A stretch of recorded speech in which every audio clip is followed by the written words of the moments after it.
Good afternoon, students. Welcome to First in Class. Today we are going to discuss chapter 5, that is major domains of Earth. Okay, so this is basically the second class. Okay, so let's start the class. Before starting the class, let's take a quick recap that what we have learned in the previous class. Okay, so in the previous class, basically we have learned about the four domains in which what are the major domains of the Earth? Can anyone tell me? What Sir, are the different? lithosphere, hydrosphere, atmosphere, and biosphere. Very good. Lithosphere, hydrosphere,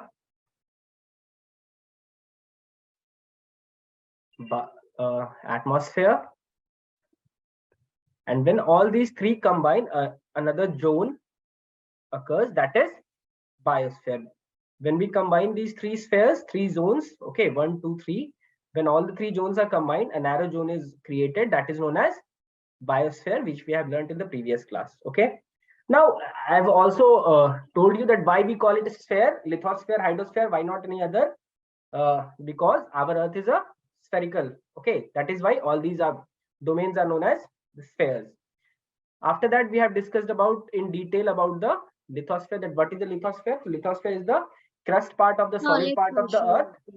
Okay, solid part of the earth which is made up of hard rocks and soil. उसके बाद हमने 7 different continents के बारे में पढ़ा था. We discussed about 7 different continents. Can anyone name these 7 different continents one by one? Asia, Europe, Australia, Africa, North America, South America, Antarctica. Very good. Purvi, is it? You're Purvi, right? Yes, sir. Very good, Purvi. Asia, Africa, Australia, Europe, North America, South America.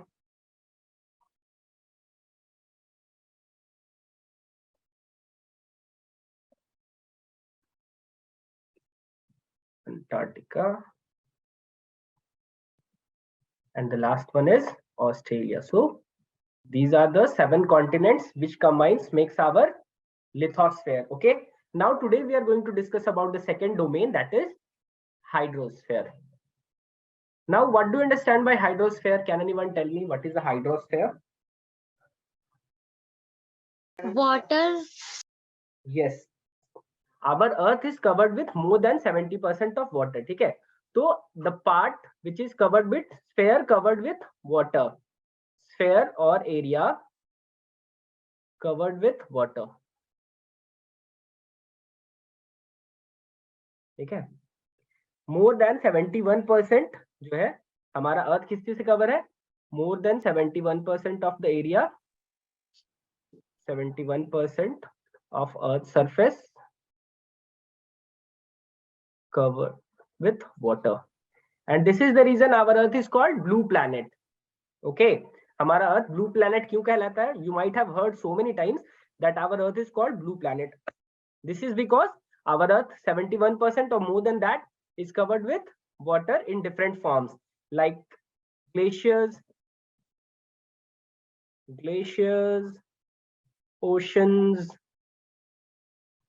rivers, lakes, etc. So these are the different forms in which water is present. ठीक है, तो that is why हमारा जो earth है that is called blue planet, right?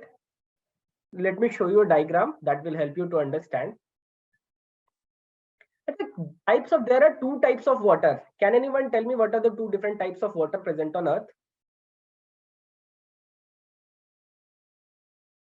Anyone?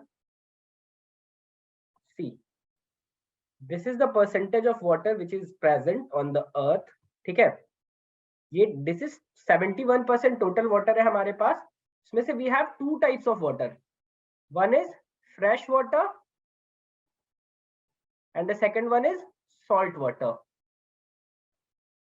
Now fresh water is very less in compared to salt water. Salt water जो है हमारे पास almost 97% है. जितना भी ओशन रिवर्स का जो ओशंस का जो वाटर है, ठीक है, सी एंड ओशन का जो भी वाटर है वो क्या है? सॉल्ट वाटर है. That is 97%. Means most of the water जो हमारे अर्थ पे प्रेजेंट है दैट इज सॉल्ट वाटर, और फ्रेश वाटर ओनली 3% है हमारे पास. उसमें भी 3% इफ यू विल सी, तो we have 79% of glaciers. 1 second.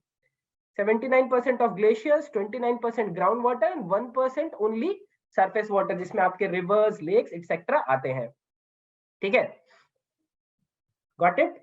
तो हमारे पास पानी तो बहुत है, बट पीने वाला पानी जो है हमारे पास बहुत कम है। मोस्ट ऑफ जो वाटर है दैट इज ओशंस में है, दैट वो सॉल्ट वाटर है, और जो फ्रेश वाटर है उसमें भी जो मेजर पार्ट है that consist of ice caps and glaciers. Rest is 29% is ground water and 1% जो है हमारे प्रेजेंट है अर्थ पे रिवर्स और लेक के फॉर्म में। लेक्स की बात करें, इस 1% को अगर हम देखें कैटेगराइज करके, अगर हम देखें छोटा करके, तो वी हैव लेक्स में 52% है।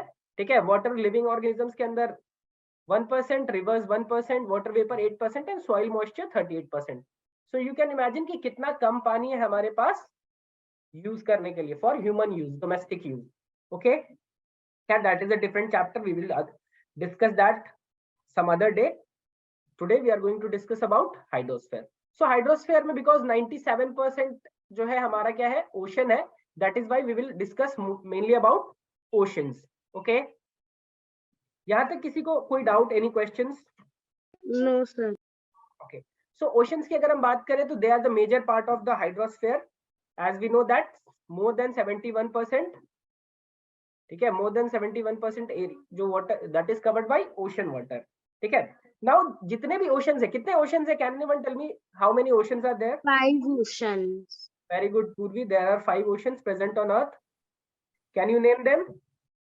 Pacific Ocean, Atlantic Ocean, Southern Ocean, Indian Ocean, Arctic Ocean. Very good. So first one is Pacific. This is the largest ocean. Pacific is the largest ocean. Then we have Atlantic. We have Indian. Indian Ocean is named after our country India. Okay. क्योंकि major part जो है वो India के आसपास है, that is why our country India के नाम पे ही इंडियन ओशन का नाम रखा गया है। Then we have southern ocean and the fifth one is Arctic Ocean. Okay, so we will discuss about these different oceans one by one. Okay, let me show you the image of these 5 oceans and where they are located. Just give me a second.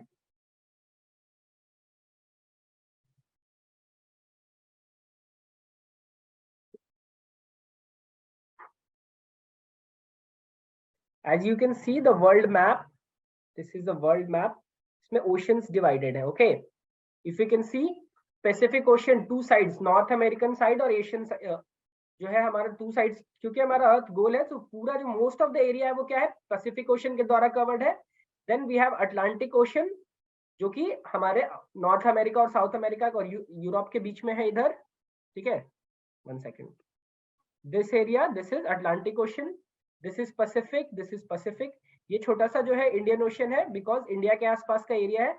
Southern ocean हमारे south pole की तरफ है and we have Arctic ocean on the upper side that is around the north pole. Okay, now Pacific जैसा कि हम जानते हैं it is the largest ocean. Pacific ocean क्या है? Largest ocean. Pacific Ocean is the largest ocean or 1/3 Pacific Ocean is the largest। और जो जितने भी ओशंस का 1/3 area, it covers the 1/3 of all the oceans. Means अगर oceans को हम 3 पार्ट में डिवाइड कर दें तो एक पार्ट अकेले जो है पैसिफिक ओशन का है और बाकी 2 पार्ट में ये रेस्ट ऑफ द 4 ओशंस आते हैं। मारियाना ट्रेंच की हम बात करें जो deepest place on the earth है, मारियाना ट्रेंच, वो भी पैसिफिक ओशन के अंदर है। ओके, पैसिफिक ओशन की बात करें तो ये Australia, Asia, Europe, north America, south America सबके आसपास रहता है। The second one is Atlantic ocean. Atlantic ocean की बात करें तो पैसिफिक के बाद सेकंड नंबर पे कौन सा आता है हमारा? Atlantic ocean. क्या है? अटलांटिक ओशन की बात करें तो ये जो है सेकंड लार्जेस्ट है। And if you will see in this map Atlantic की अगर हम बात करें, let me clear the screen, if you will see it forms an S because यहाँ नॉर्थ ओशन पे मुड़ता है, then we have this and then this, तो एक एस का पैटर्न फॉर्म होता है in the Atlantic ocean. Okay, we have क्योंकि फ्लैंक्ड है नॉर्थ अमेरिका और साउथ अमेरिका के टिल्ट के कारण जो है ये एस का फॉर्मेशन होता है। Okay, now third one is the Indian ocean. Indian ocean की हम बात करते हैं, we talk about Indian ocean.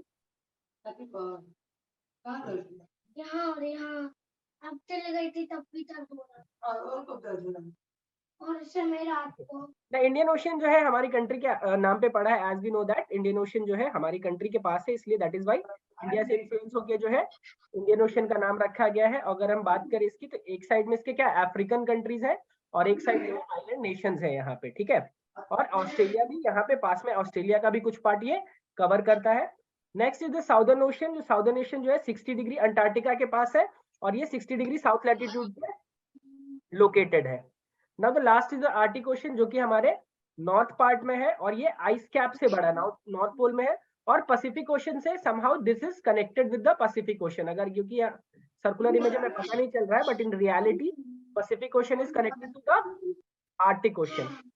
As सारे ओशन कहीं ना कहीं सबसे एक दूसरे से कनेक्टेड है। इसको अगर हम बाइफर्केट करें तो यू विल सी, ये अगर लाइंस को हटा दिया जाए तो सारे ओशन जो है कहीं ना कहीं एक दूसरे से कनेक्टेड है, जो कि कॉन्टिनेंट्स के साथ ऐसा नहीं है। कॉन्टिनेंट्स जो है अलग अलग है, सेपरेटेड है, बट ओशंस क्या है, एक साथ जुड़े हैं।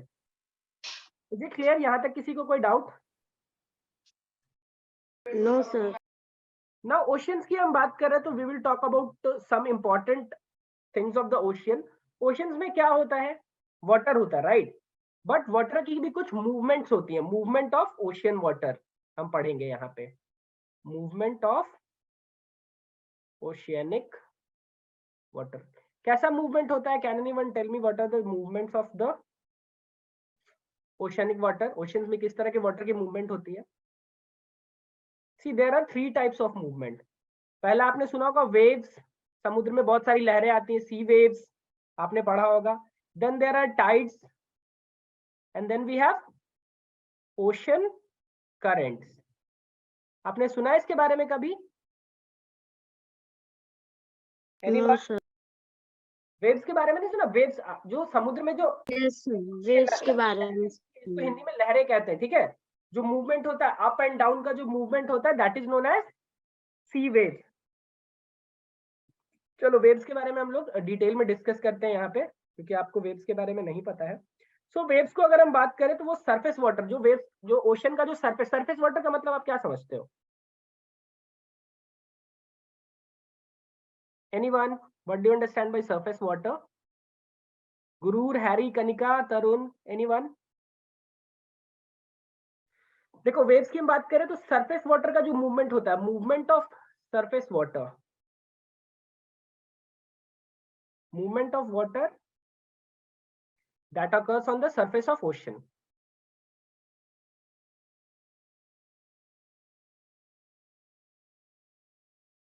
आप जब समुद्र के आसपास कभी भी जाओगे, इवन कई बार जब नदियां में भी विंड ब्लो होती है तो यू विल फाइंड कि वेव्स जनरेट होते हैं, ठीक है। I will show you the image of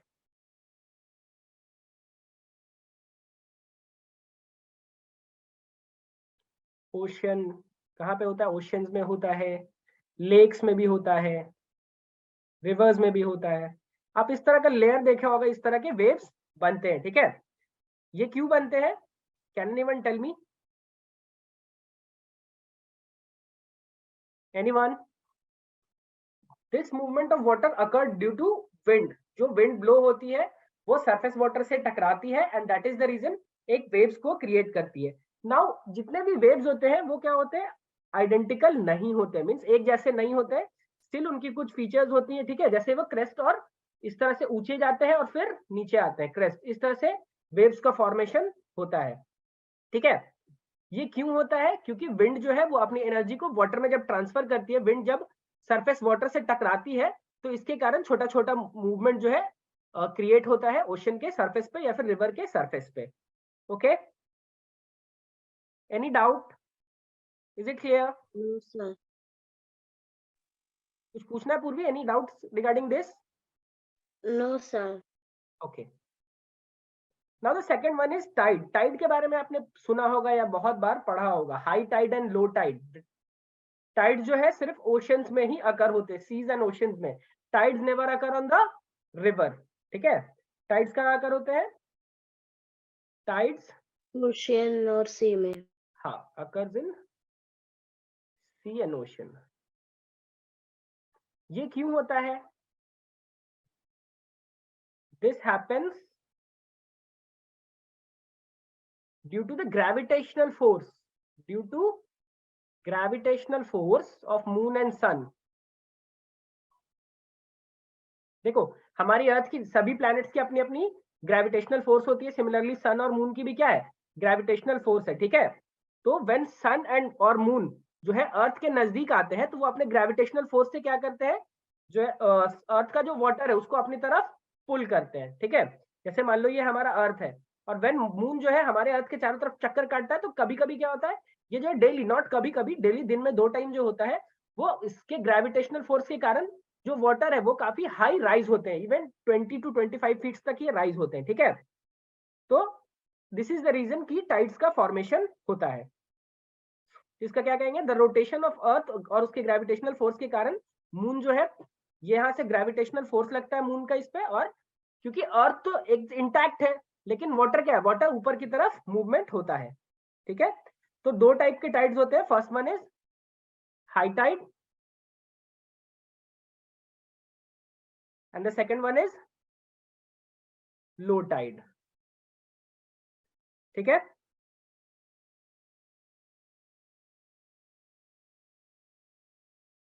Any doubts? No, sir. अच्छा हाई टाइड क्या होते हैं, कैन एनीवन टेल मी?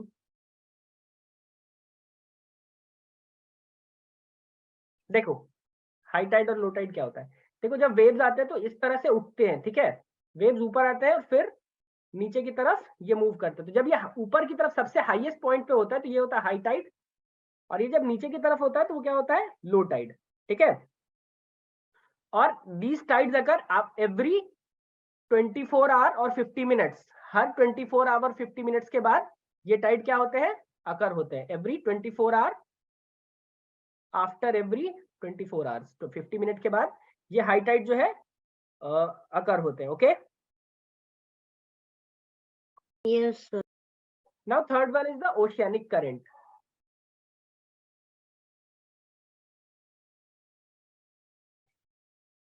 देखो हमारे अर्थ पे जितना भी वाटर है प्लस विंड है, दोनों पैरेलली मूव करते हैं, ठीक है। तो इस वाटर के और विंड के मूवमेंट के कारण जो है एक फिक्स डायरेक्शन होता है अंदर, समुद्र के अंदर भी जो है, क्योंकि टेक्टोनिक प्लेट्स मूव कर रहे हैं, हमारा अर्थ मूव कर रहा है, फॉर दैट रीजन ओशंस के अंदर भी क्या होता है, एक मूवमेंट होता है, एक डायरेक्शन में जो है अर्थ मूव करती है, और फॉर दैट सारे ओशंस के वाटर भी जो है मूव करते हैं अंदर ही अंदर। I think I have an image, late me find it, if that will make you understand better. Yes, can you see this image? Yes, sir. देखो अब विंड जो है 2 टाइप का होता है, हॉट एरिया और कोल्ड एरिया में अलग अलग विंड्स होते हैं, हॉट विंड और कोल्ड विंड होते हैं। नाउ जब ये हॉट विंड और कोल्ड विंड क्या करते हैं, अलग अलग एरियाज में जब पानी के साथ जो वेव आपके जो व्हाट कैन आई से the exact term, I can't remember right now. तो व्हेन सिंपली समझो कि विंड जो है उसके कारण हमारे अर्थ में जो है इम्पैक्ट होता है, और जो ओशंस के वाटर होते हैं उसमें भी इम्पैक्ट होता है। तो एक स्पेसिफिक डायरेक्शन में ये क्या कहते हैं, वाटर जो है मूव करता है, ओशन का जो वाटर है वो क्या होता है, मूव करता है, और फॉर दैट इसके कारण ये करंट्स एक डायरेक्शन में फ्लो करती है, ठीक है। देखो अलग अलग हॉट विंड्स है और कोल्ड विंड्स है, और उसके कारण अलग अलग एरियाज में अलग अलग मूवमेंट हो रही है वाटर की, अलग अलग ओशंस की, ठीक है। तो इसी मूवमेंट को हम क्या कहते हैं, ओशियन करंट्स कहते हैं, ओके। तो इसका हम क्या कहेंगे, the large masses of water moving in a specific direction from one location to another is called ocean current. इसका हम डेफिनेशन क्या लिखेंगे, a large mass of water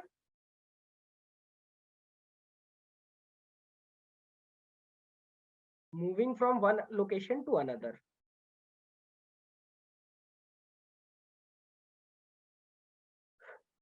moving from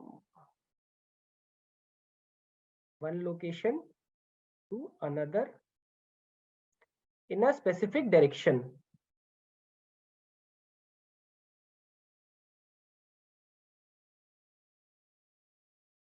अब देखो जैसे अगर हम नॉर्थ पोल की बात करें तो नॉर्थ पोल का जो भी वाटर होगा वो कैसा होगा, नॉर्थ पोल में क्लाइमेट कैसा होता है, कोल्ड होता है, तो वहां का जो वाटर करंट होगा वो कैसा होगा, कोल्ड होगा। सिमिलरली अगर हम इक्वेटर की बात करें तो इक्वेटर पे क्या होता है, हॉट क्लाइमेट होता है, तो वहां का जो वाटर होगा क्या होगा, वो हॉट होगा। तो हॉट से कोल्ड की तरफ और कोल्ड की तरफ, कोल्ड से हॉट की तरफ मूवमेंट बना रहता है। So these movement of water from one direction, one place to another in a specific direction is called current. ठीक है, और ये जनरली ओपन वाटर में ही होता है. ठीक है, ये आपको लेक्स में या फिर रिवर्स में नहीं मिलेगा, ये आपको मोस्टली ओशंस और सीज में ही मिलेगा. ठीक है, so these are the three different motions और movement of oceans. ठीक है, इसके बारे में अभी हमने डिस्कस किया. Now the next we are going to discuss is atmosphere. Hydrosphere में किसी को कोई doubt, any questions regarding the hydrosphere?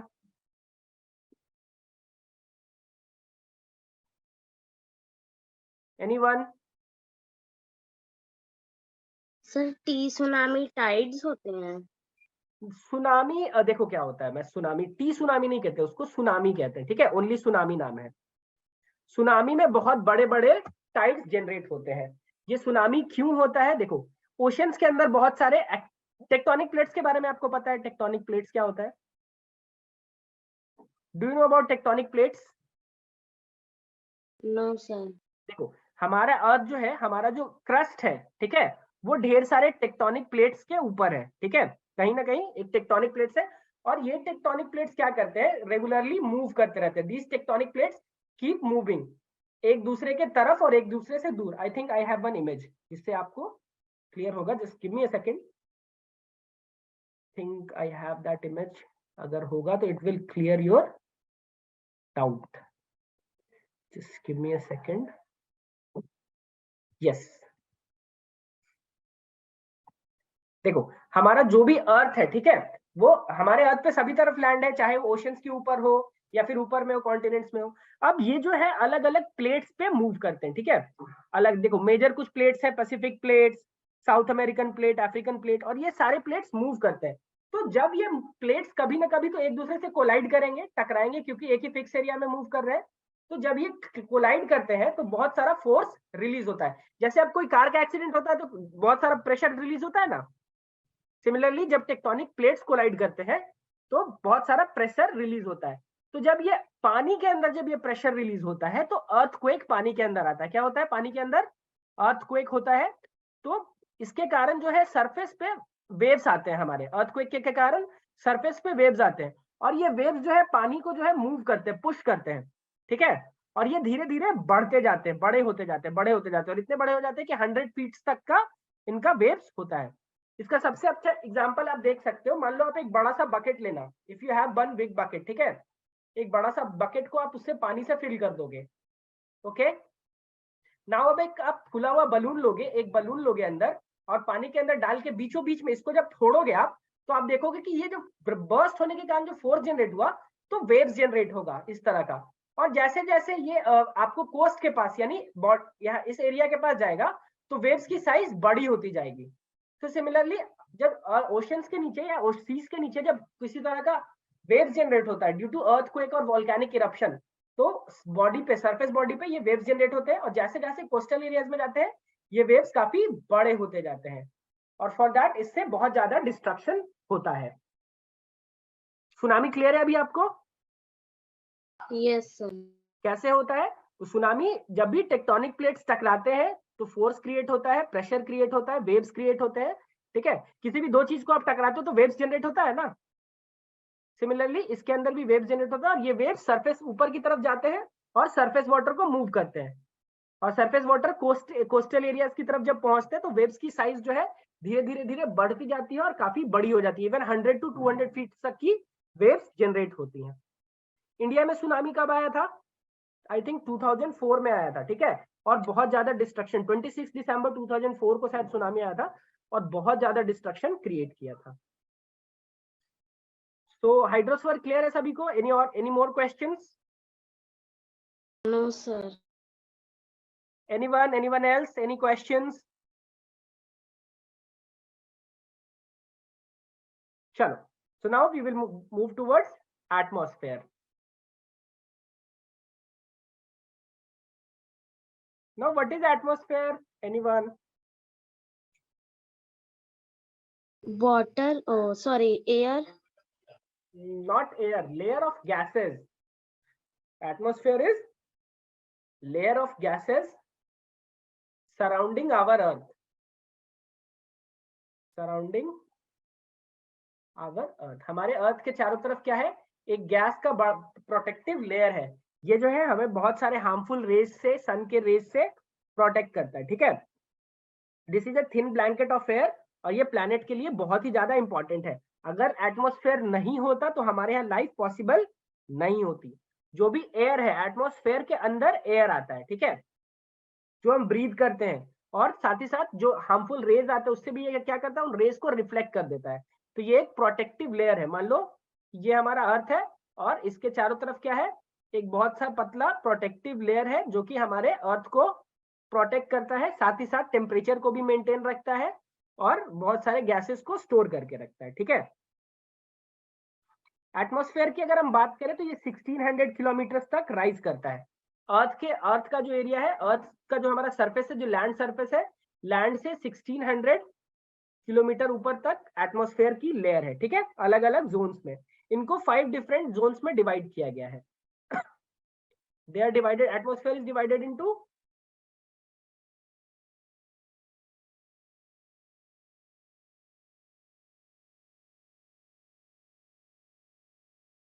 5 layers. कौन कौन से लेयर है, can anyone tell me? Troposphere, stratosphere, mesosphere, thermosphere, exosphere. Exosphere, ठीक है, 5 स्फेयर्स है हमारे। सबसे जो लोअर है दैट इज ट्रोपोस्फेयर, उसके बाद stratosphere, then we have mesosphere, then we have thermosphere, and the last one is exosphere, ठीक है। तो ये अलग अलग स्फेयर्स है which we are going to discuss in today's class, अलग अलग स्फेयर्स के बारे में, okay. Before starting these layers, in layers के बारे में डिटेल में बात करने से पहले हम क्या बात करेंगे, एटमॉस्फेयर के अंदर गैसेस कौन कौन सी हैं। What are the major gases present in our atmosphere? Major gases present in our atmosphere, कौन कौन सा गैस है, anyone?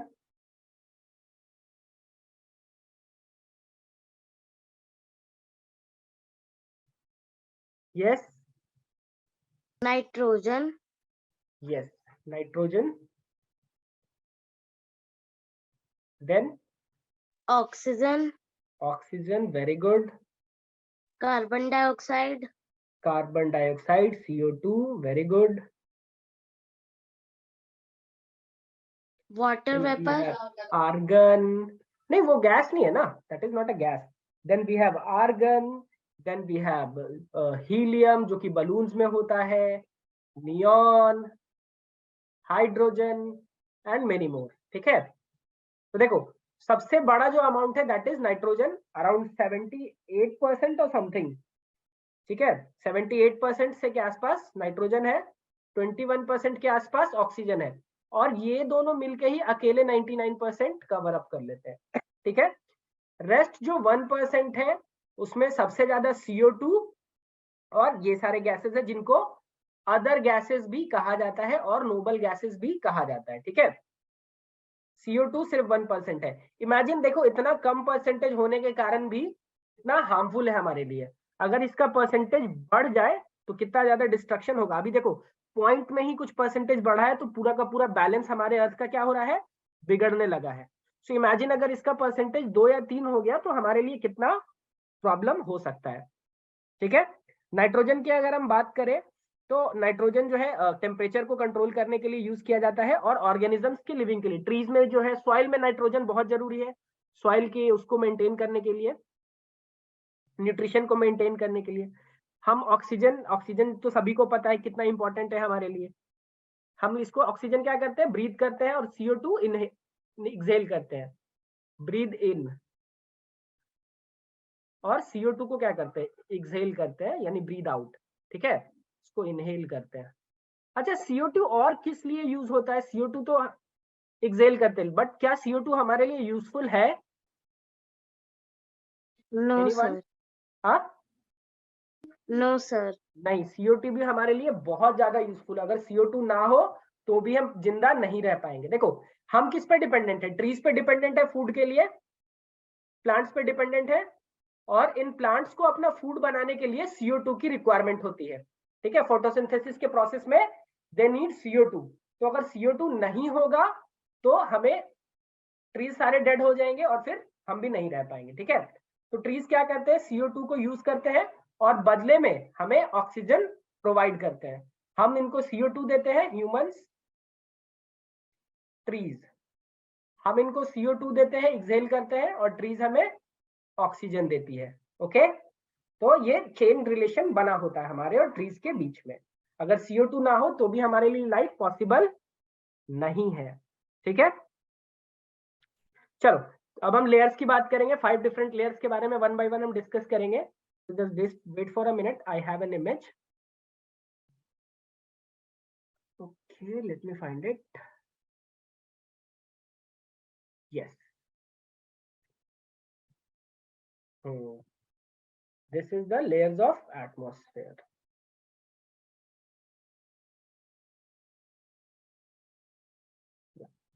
Can you see this image on your screen? Yes sir. Okay. देखो, तो सबसे नीचे क्या होता है हमारा troposphere. Okay, we will discuss about this, just give me a second.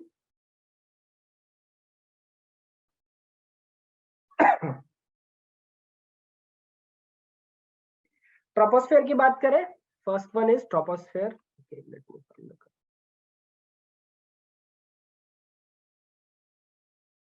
troposphere.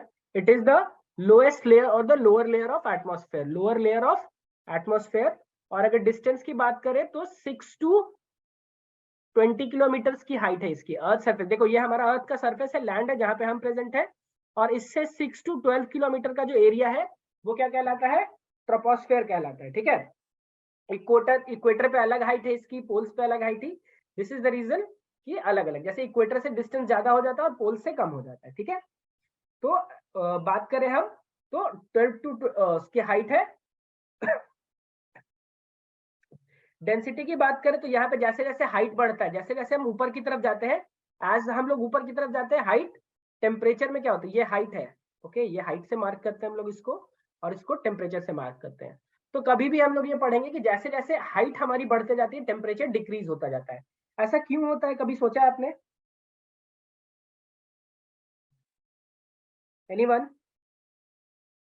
जब भी आप हिल्स पे जाते हो, पहाड़ों पे जाते हो, या फिर आप माउंट एवरेस्ट पे देखोगे कि हमेशा बर्फ वहां पे जमी रहती है। तो ऐसा क्यों होता है, वहां पे टेम्परेचर कम क्यों होता है?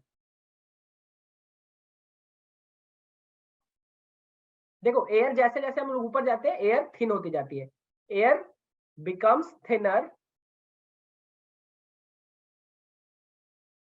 As we go up. ठीक है, तो जैसे जैसे हम ऊपर जाते हैं हमारी जो है टेम्परेचर घटती जाती है। और दिस इज द रीजन कि आप देखोगे कि एवरेस्ट माउंटेन्स पे काफी अच्छा टेम्परेचर होता है, मींस काफी कोल्ड टेम्परेचर होता है, और प्लस वहां पे ऑक्सीजन की भी कमी हो जाती है ड्यू टू दैट। जितने भी आपके एरोप्लेन्स हैं, हॉट एयर बलून्स हैं, क्लाउड्स हैं, वो सब ट्रोपोस्फेयर के अंदर ही आते हैं। ठीक है, ट्रोपोस्फेयर के अंदर आते हैं क्या क्या, एरोप्लेन्स, बलून्स, क्लाउड्स, रेडियोस, ये सब सब जो है आपके इसी के अंदर आते हैं। नेक्स्ट हमारा कौन सा है, नेक्स्ट कौन सा है, कौन बताएगा? स्ट्रेटोस्फेयर। वेरी गुड, स्ट्रेटोस्फेयर हमारा सेकंड नंबर पे है। स्ट्रेटोस्फेयर, इसकी हाइट यहाँ पे जैसे कि मेंशन्ड है, स्ट्रेटोस्फेयर की हाइट कितनी है? 11 to 31 मिल्स। मिलीज नहीं है, माइल्स है, माइल्स। एक माइल में 1.6 किलोमीटर होता है, 1 माइल इक्वल टू 1.6 किलोमीटर। ठीक है, तो अगर हम बात करें तो अराउंड 50 किलोमीटर तक का, 20 to 50 किलोमीटर की तो हाइट है अर्थ सरफेस से, 20 to 50 किलोमीटर की जो हाइट है वो स्ट्रेटोस्फेयर के अंदर आती है। और ओजोन लेयर भी इसी सारे लेयर्स में हमारा होता है।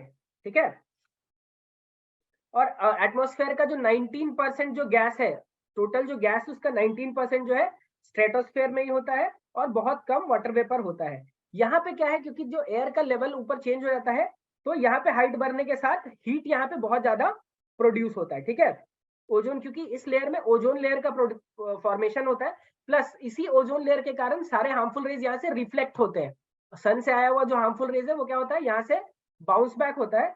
दिस इज द रीजन कि यहाँ पे जो टेम्परेचर है वो क्या होता है, इंक्रीज होता है। ठीक है, तो 15 डिग्री से लेके 60 डिग्री तक का यहाँ पे देखो 60 डिग्री फ़ारेनहाइट से 5 डिग्री तक का टेम्परेचर यहाँ पे जोन होता है। ओके, इसके बाद the third one is mesosphere. Mesosphere की हाइट क्या होती है, 50 टू 85 किलोमीटर। देखो सॉरी 50 टू 85 नहीं होगा, around 85 miles I think.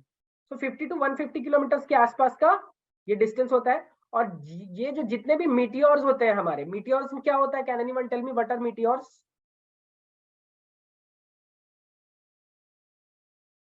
Sir देखो हमारे अर्थ में, हमारे जो यूनिवर्स है वहां पे बहुत सारा स्पेस डेब्री है। ठीक है, मीन बहुत सारे जो कभी प्लैनेट्स हुए होंगे वो क्या होते हैं, ब्लास्ट हो जाते हैं, ब्रेक हो जाते हैं, तो बड़े बड़े जो है वो पार्ट्स में डिवाइड हो जाते हैं। ठीक है, जैसे मान लो कि एक आप ब्रिक समझते हो ना, ईंट, ईंट को अब जब तोड़ते हो तो वो छोटे बड़े पार्ट्स में डिवाइड होते हैं।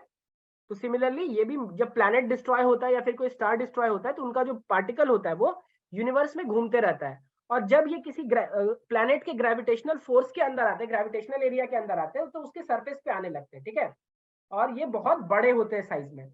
नाउ जब ये इस मेसोस्फेयर में आते हैं तो यहाँ पे क्योंकि एयर है और फ्रिक्शन के कारण इनमें आग लग जाती है।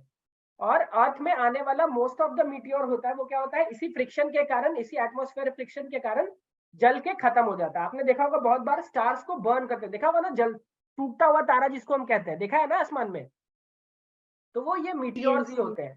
तो मोस्ट ऑफ द मीटियोर जो है मेसोस्फेयर में ही डिस्ट्रॉय हो जाते हैं। लेकिन कभी कभी कोई बहुत बड़ा अगर मीटियोर है वो अर्थ की सरफेस पे पहुंच जाता है तो बहुत बड़ा क्रेटर बना देता है, होल बना देता है। जैसे आप इसकी बात करो ना, मून की इमेज देखी है आपने कभी? Have you ever seen a moon? Moon में आपने देखा होगा बहुत सारे पैचेस हैं, बहुत सारे गड्ढे हैं जिनको हम क्रेटर्स कहते हैं। क्योंकि मून में एटमॉस्फेयर नहीं है तो ये सारे जो मीटियोर्स है वो उसके सरफेस पे जाके टकराते हैं और बहुत बड़ा बड़ा गड्ढा क्रिएट हो जाता है। हमारे अर्थ पे इंडिया की बात करें तो महाराष्ट्र में है लोनार लेक। लोनार लेक एक आर्टिफिशियल लेक है और ये इसी क्रेटर के टकराने से क्रिएट हुआ है। ओके, चलो, now the fourth one we will talk about is thermosphere. Fourth हमारा कौन सा है, थर्मोस्फेयर। थर्मोस्फेयर की बात करें तो ये अराउंड 85 टू 600 किलोमीटर, 85 से 600 किलोमीटर तक फैला हुआ है। और इसको अपर एटमॉस्फेयर भी हम कहते हैं। क्या कहते हैं, अपर एटमॉस्फेयर। ठीक है, यहाँ पे जो है गैसेस बहुत थिन है और यहाँ थिन और डेंस है। और जितने भी जो अल्ट्रावायलेट रेज आते हैं या फिर अलग अलग रेज आते हैं वो यहाँ इसके द्वारा एब्जॉर्ब कर लिए जाते हैं, जिसके कारण इस एरिया का जो टेम्परेचर है वो बहुत ज्यादा इंक्रीज हो जाता है। ठीक है, अराउंड 120 डिग्री सेल्सियस से लेके 2000 डिग्री सेल्सियस तक का टेम्परेचर यहाँ पे होता है। 120 टू 2000 डिग्री सेल्सियस तक का टेम्परेचर इस जोन में होता है।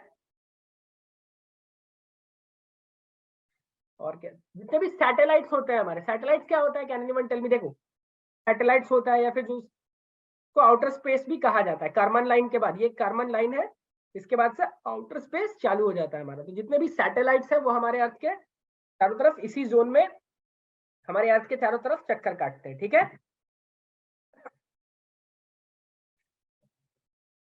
What are satellites, can anyone tell me? What do you understand by satellite?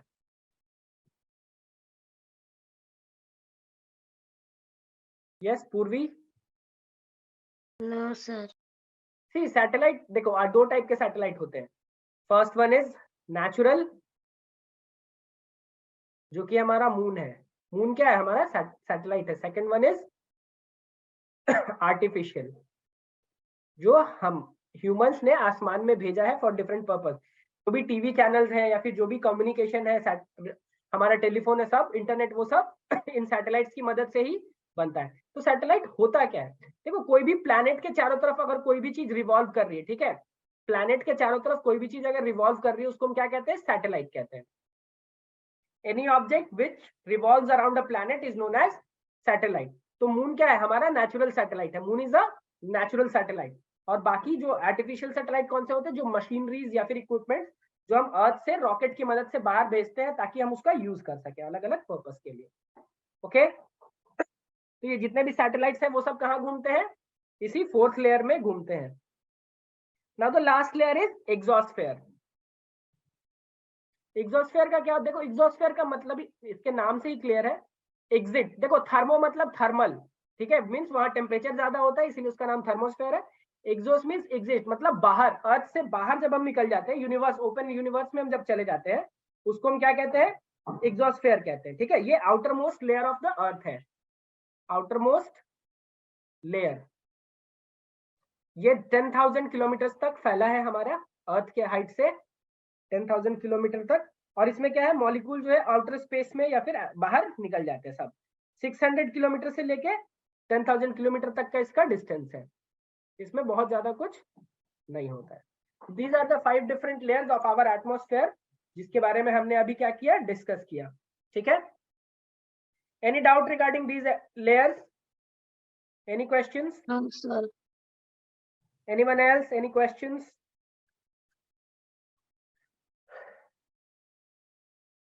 चलो अब हम लोग लास्ट के बारे में पढ़ेंगे, दैट इज बायोस्फेयर, जिसको द डोमेन ऑफ लाइफ भी कहा जाता है। हमने फर्स्ट प्रीवियस क्लास में भी डिस्कस किया था कि इसको डोमेन ऑफ लाइफ क्यों कहते हैं। बायोस्फेयर क्या होता है, बायोस्फेयर कोई अलग से स्फेयर नहीं है, इट इज लाइक जो combination of lithosphere, hydrosphere and biosphere, sorry atmosphere, atmosphere. इन तीनों, जब कहीं पे तीनों चीज प्रेजेंट हो उस एरिया को हम क्या कहते हैं, बायोस्फेयर कहते हैं। ठीक है, और लाइफ जो है सिर्फ और सिर्फ बायोस्फेयर में ही पॉसिबल है, बिना बायोस्फेयर के लाइफ पॉसिबल नहीं हो सकता। मींस अगर बायोस्फेयर का मतलब क्या होता है, lithosphere, hydrosphere and atmosphere combined together. Okay, so this is we are going to discuss। और देखो बायोस्फेयर के कारण ही जो है हमारा अर्थ क्या है, यूनिक बनता है। ठीक है, अर्थ के अलावा कहीं पे लाइफ पॉसिबल है या नहीं? यस, अर्थ के अलावा किसी और प्लेनेट पे लाइफ पॉसिबल है क्या? No sir. नहीं, this is the wrong answer. ये अभी तक हमें पता नहीं है, हो सकता है कहीं पे हो। जहां पे भी ये तीनों चीज एक साथ प्रेजेंट होंगी वहां पे लाइफ पॉसिबल होगा। जहां पे ये तीनों चीजें में से एक भी चीज अगर प्रेजेंट नहीं हुई तो वहां पे लाइफ पॉसिबल नहीं है। ठीक है, जैसे देखो हमें लैंड चाहिए, किसी भी लिविंग बीइंग को खाने की लैंड चाहिए। ठीक है, लैंड पे रहेगा वो, उसको वाटर चाहिए ड्रिंक करने के लिए, और एयर चाहिए ब्रीथ करने के लिए। कोई ऐसा ऑब्जेक्ट या फिर कोई ऐसा लिविंग थिंग है जो बिना तीनों चीज के रह सकता है? तीनों में से अगर एक भी ना हो तो लाइफ पॉसिबल है उसके लिए?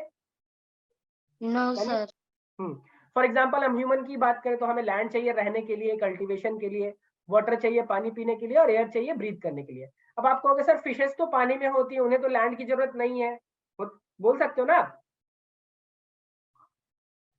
नहीं, पानी में भी, पानी के नीचे कहीं ना कहीं लैंड है, पानी के अंदर भी बहुत सारे प्लांट्स होते हैं जो कि उन लैंड पे ही ग्रो करते हैं। ठीक है, तो वहां पे भी पानी की जरूरत है, प्लस उनको भी ऑक्सीजन चाहिए। ठीक है, वाटर में भी ऑक्सीजन प्रेजेंट होता है तो वो भी एयर का पार्ट है। तो इसीलिए सारे चीजों को, किसी भी ऑर्गेनिज्म को, चाहे वो कितना भी छोटा हो, बैक्टीरिया हो या फिर एक बड़ा सा जिराफ हो, सभी को इन तीनों चीजों की जरूरत होती है। बायोस्फीयर को अगर हम ऑर्गेनिजम्स को डिवाइड करें तो 3 डोमेन होते हैं। ठीक है, एक होता है फ्लोरा, 2 है main, flora and fauna. Flora और फाउना का मतलब क्या समझते हो, कैन एनीवन टेल मी?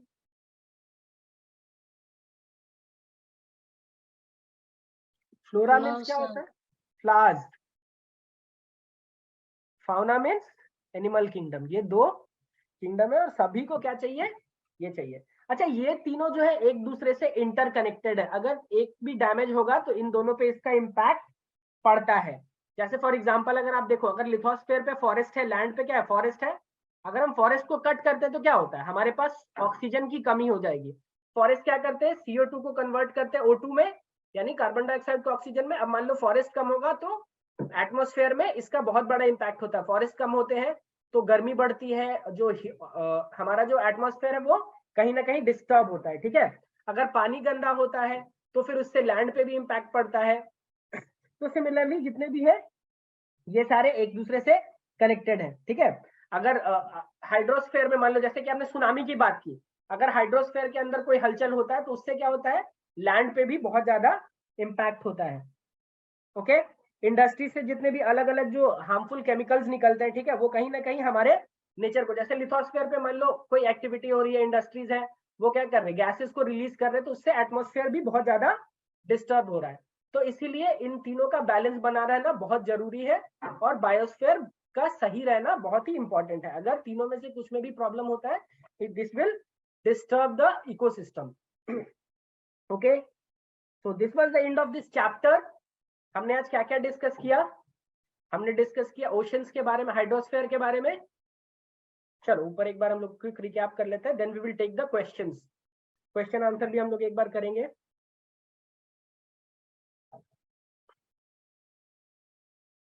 सबसे पहले हमने क्या पढ़ा? हाइड्रोस्फीयर के बारे में। हाइड्रोस्फीयर में हमने ओशंस के बारे में पढ़ा, वाटर परसेंटेज के बारे में पढ़ा कि सबसे ज्यादा हमारे पास क्या है, सॉल्ट वाटर है, that is in oceans water है। 97% हमारे पास क्या है, ओशन वाटर, सॉल्ट वाटर, और 3% ही फ्रेश वाटर है। उस 3% में भी हमारे पास मोस्ट ऑफ द जो फ्रेश वाटर है वो अराउंड 80% आइस कैप्स और ग्लेशियर्स में है, 29% हमारे पास ग्राउंड वाटर में है, और रेस्ट जो है सरफेस वाटर है। उस सरफेस वाटर की भी अगर हम बात करें तो वी हैव लेक्स और रिवर्स, इन सब में अलग अलग डिस्ट्रीब्यूशन है पानी का, ठीक है। फिर हमने ओशंस के बारे में पढ़ा, 5 डिफरेंट ओशंस है हमारे पास, Atlantic, Pacific, Southern, Indian and Arctic, और ये पांचों ओशंस एक दूसरे से कनेक्टेड है, और इसके बारे में हमने फिर डिस्कस किया in detail. Then we talked about the movement of ocean, ठीक है, जिसमें हमने वेव्स के बारे में पढ़ा, टाइड्स के बारे में पढ़ा, और ओशियनिक करंट्स के बारे में पढ़ा, ठीक है। Then we talked about atmosphere. Atmosphere क्या होता है? Layer of gases surrounding our earth, जो है बहुत ही इंपॉर्टेंट है हमारे लिए, ये प्रोटेक्ट करता है, और ये ऊपर फैला है। इसमें भी 5 लेयर्स हैं हमारे पास, troposphere, stratosphere, mesosphere, thermosphere, exosphere. सबके अलग अलग हाइट है और सबका अलग अलग रोल है, ठीक है। सब में अलग अलग गैसेस प्रेजेंट है जिनका अलग अलग काम है, वो हमने डिस्कस किया। देन हमने फिर बात की बायोस्फीयर के बारे में। बायोस्फीयर क्या है? Combination of lithosphere, hydrosphere and atmosphere, और ये लाइफ के लिए बहुत ही इसेंशियल है। अगर तीनों में से कुछ भी डिस्टर्ब होता है तो ये इकोसिस्टम को डिस्टर्ब करता है, पूरे लाइफ को डिस्टर्ब कर देता है। Okay, any questions regarding today's class? No, sir. Chalo, so we will do the question answers of the NCERT book. So first question क्या है? What are the 4 major domains of Earth? Lithosphere, hydrosphere, atmosphere, and biosphere. Very good. Lithosphere, hydrosphere, atmosphere and biosphere. फिर 7 continents की हम बात करें तो what are the 7 major continents of the Earth? Asia, Europe, Africa, Australia, Antarctica, North America, North America, South America, and then we have Europe. ठीक है, मैंने short form में लिखा है अभी। फिर 2 कॉन्टिनेंट्स जो कि साउदर्न हेमिस्फीयर में है पूरे के पूरे, Australia and Antarctica. Australia and Antarctica, very good Purvi. Different layers of earth, 5 layers of earth हमारे कौन कौन से हैं? Troposphere, stratosphere, mesosphere, thermosphere and exosphere, ठीक है। Why earth is called a blue planet? The Earth 71% is covered with water, so it is a watery planet, and it looks like a blue planet when we see it from space. Very good, very good, very good पूर्वी। Why is northern hemisphere called land hemisphere? Northern hemisphere को land hemisphere क्यों कहा जाता है? क्योंकि northern hemisphere में most of the part है वो क्या है? लैंड है वहां पे, लिथोस्फीयर। जितने भी मेजर कॉन्टिनेंट्स हैं, नॉर्थ अमेरिका हो गया, एशिया हो गया, यूरोप हो गया, ये सब नॉर्थ अमेरिका में, सॉरी नॉर्दर्न हेमिस्फीयर में है। दैट इज व्हाई इसको हम लैंड हेमिस्फीयर भी कहते हैं। Now the last is why is biosphere important for living organism?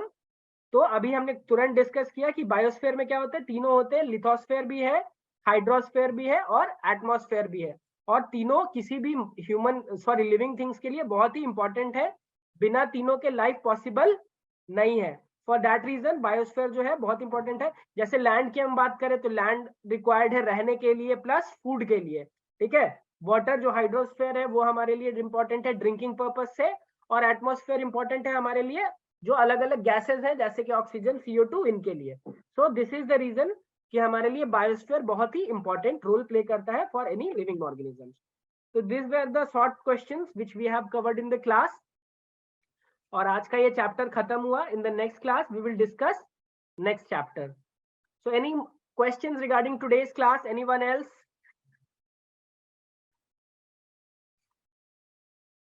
Anyone? Any doubts?